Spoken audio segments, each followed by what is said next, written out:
ये तुमने बनाया? जी। अच्छा, हमारा मुलाजिम तुम्हारी सही तारीफ करता है। वैसे और क्या क्या बना लेते हो? जो दिल चाहे। तो फिर कभी मुझे भी चखा दिया करो यार, मेरे भी मुंह का मजा थोड़ा सा बदल जाएगा। मैं फोन कर लूं। एक्सक्यूज मी बेटा, तुम्हारे घर का एड्रेस क्या है? नहीं, अम्मी अब ठीक है, उनकी तबीयत ठीक है बिल्कुल अब। मैं तुम दोनों के बारे में तुमसे बात करना चाहता हूँ। लेकिन अभी हम लोगों ने डिसाइड नहीं किया है। तो फिर क्या सोच रहे हो तुम दोनों? अलग होने का ऑप्शन है तुम दोनों के पास? शादी एक अलग मैटर है। ठीक है बेटा, अब अगर किसी औरत को मैं इस घर में अपनी फ्रेंड बनाकर ले आऊं तो मुझ पर एतराज मत करना। मुझे चलना चाहिए। प्लीज, इससे क्या फर्क पड़ता है वो किस औरत को इस घर में लेके आते हैं या नहीं लेके आते हैं? लेकिन मुझे फर्क पड़ता है क्योंकि मैं इस कल्चर में नहीं बड़ी हुई। तो फिर करो ना फैसला कि जिंदगी भर हमें साथ रहना है या नहीं। फरजाद, ये फैसला करने का वक्त नहीं है। तो इस तरह से यहां से जाने का वक्त भी नहीं है। यार तुम्हें कोई कुछ भी कहते तुम एकदम से डिटैच हो जाती हो। मैंने कहा था ना तुम्हारी एनर्जी लो हो रही है। प्लीज बैठ जाओ।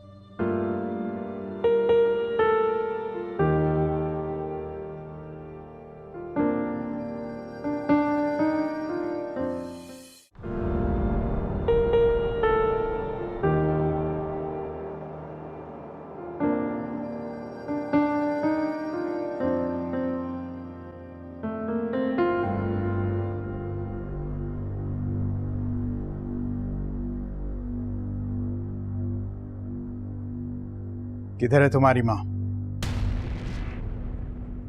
मैं पूछ रहा हूं कि इसकी माँ कहाँ है? आप कहा ना इसने कि वो घर पर है। किसके घर पर? अपने या सरदार जरक खान के घर पर? ये स्टोरी क्या है? पढ़ो। इस किस्म की खबरें जो हैं अमूमन बैक पेज पर ही होती हैं, राइट एट द टॉप।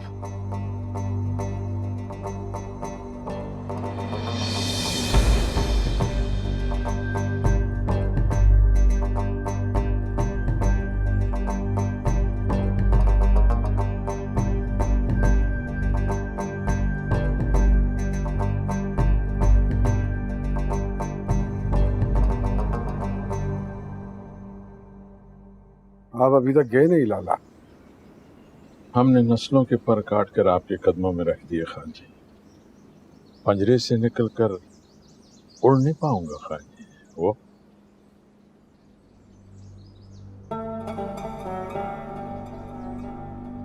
आप तो हमारे शाहीन थे, बाज थे हमारे वालिद और हम अपने सीधे हाथ पर बैठा कर लोगों को दिखाया करते थे आपको। लेकिन बगावत की है आपने हमारे साथ। आपने तो हमें ही खा लिया। आप मुझे मारते हैं क्योंकि इस घर से तो हमेशा हमारी लाशें निकली हैं। जीते जी तो कोई नहीं निकला। वो अरे आपको क्या मारेंगे हम लाला? हम तो खुद अपनी लाश को अपने कंधों पे उठा के ले जा रहे हैं यहां से। जिस औरत को छोड़ आए थे हम, आज वही हमें अपने साथ लेकर जा रही है।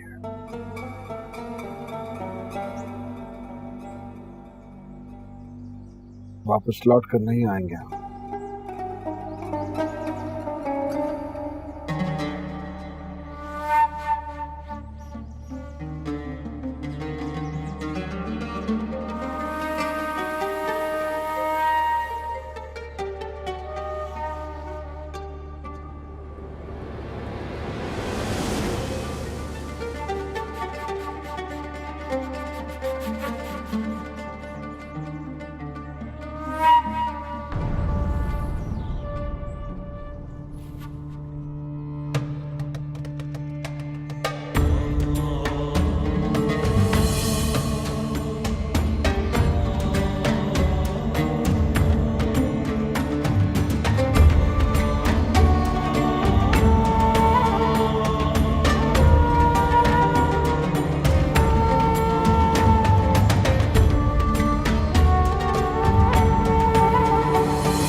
फिर कब आएंगी आप?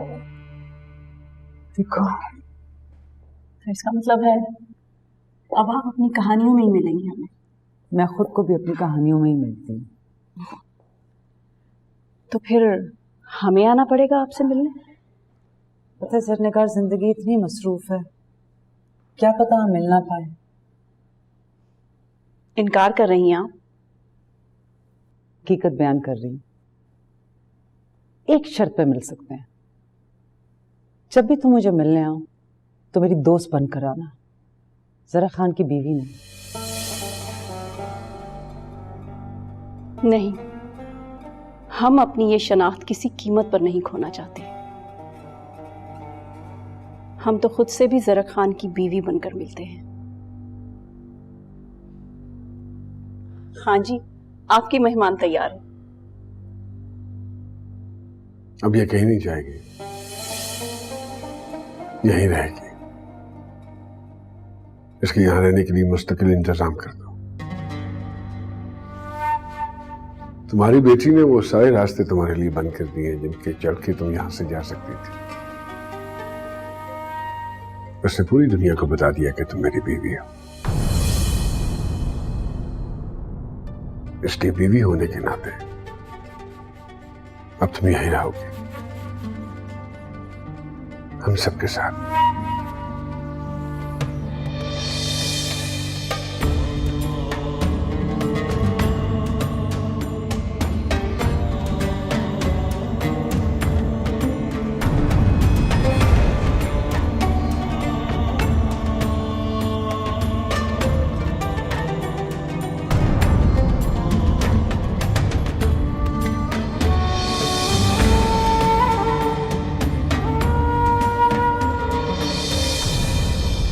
ये मारिया की बच्ची फोन क्यों नहीं उठा रही? अब क्या फायदा उसे फोन करने का? न्यूज़ लीक हो चुकी है। यहाँ पर जितने न्यूज़ चैनल्स हैं ना, उनके पास न्यूज़पेपर्स भी हैं और उन्हें उनका पेट भी भरना होता है। क्या करे ये न्यूज़ बस वहां ना पहुंच जाए किसी तरीके से। यार तुम एक काम करो, तुम अपनी अम्मी को फोन करो, पूछो वहां क्या सिचुएशन है। क्या हो गया है? लाओ दो फिर मुझे। यार मैं तुम्हारा कोई कजन बन के बात कर लूंगा ना, घबरा क्यों रही हो? निसा, यूं कबूतरों की तरह आग बंद करने का क्या फायदा? जो भी कुछ हुआ है हमें उसे फेस करना होगा।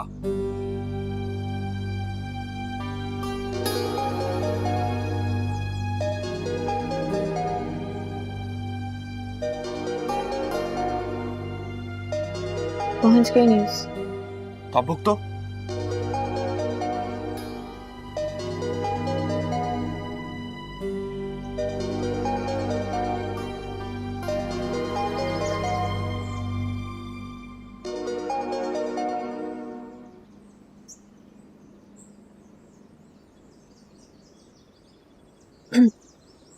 हेलो हेलो निसा,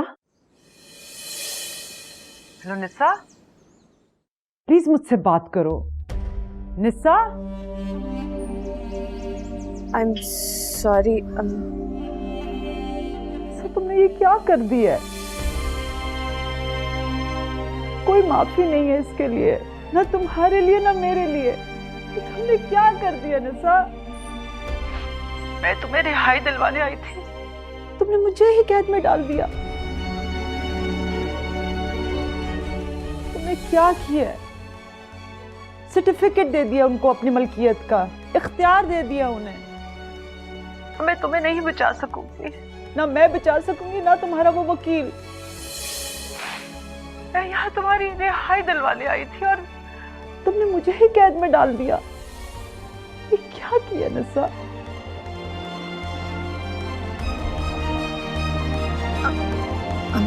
अम्मी,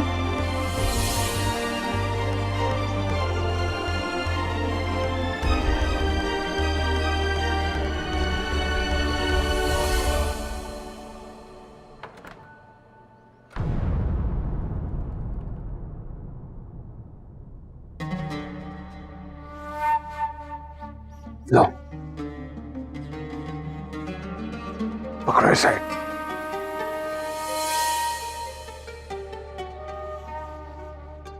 अपनी इज्जत और गैरत का बदला ले लो। इस रुसवाई के बाद तो तुम्हें किसी को जिंदा नहीं छोड़ना चाहिए।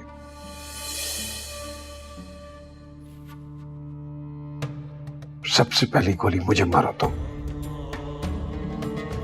क्योंकि मैं तुम्हारा सबसे बड़ा दुश्मन हूं, जिसने तुम्हारी शान में गुस्ताखी की है। और दूसरी गोली मारना उस औरत को जाकर जिसने तुम्हारी रवायात को पामाल किया है, और फिर अपनी मां को गोली मारना ताकि सुकून से मर जाए वो, क्योंकि इसके बाद तो वैसे ही उसकी जिंदगी जहन्नुम हो जाएगी।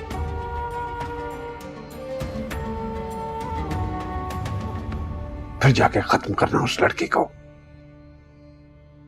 जिसके साथ तुम्हारा मसला सिर्फ इज्जत का नहीं है, अब जायदाद का भी है, जिसमें वो शरीक हो चुकी है। वो जायदाद जिसके नशे में धुत तुम लोगों की इज्जतों को रोंगते फिर रहे हो।